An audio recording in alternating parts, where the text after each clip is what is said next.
In today's video, I'm going to teach you how to share a workspace in Smartsheet. To follow along, make sure you're already signed in to your Smartsheet account and that you have the workspace or project sheet you want to share open.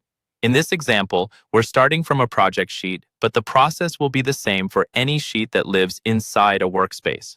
First, look toward the top right area of your Smartsheet window. You should see a button labeled Share.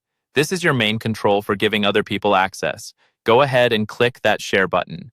When you do, a sharing panel or pop-up will appear on your screen.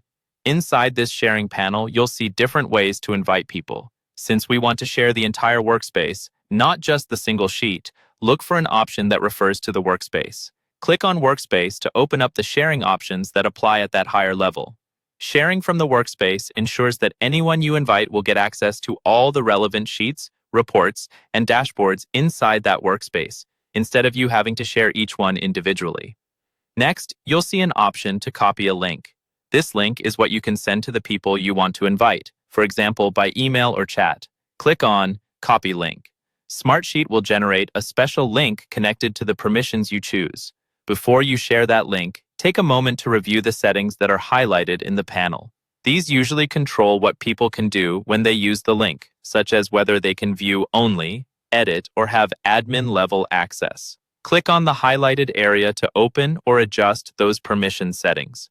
This is important because you want to make sure you're giving the right level of access. For instance, if you only want someone to monitor progress, choose a View Only option. If they need to update rows or collaborate with you, choose an editor level. Once you've confirmed or adjusted the permissions, click on the highlighted confirmation area again if needed to save those choices. Think of this as locking in exactly how your collaborators will be able to interact with the workspace. When everything looks correct and you're ready to finalize, click Done. This closes the sharing panel and saves your changes. Your workspace is now shared according to the options you selected, and you can safely paste that copied link into a message to your team so they can jump straight into the workspace.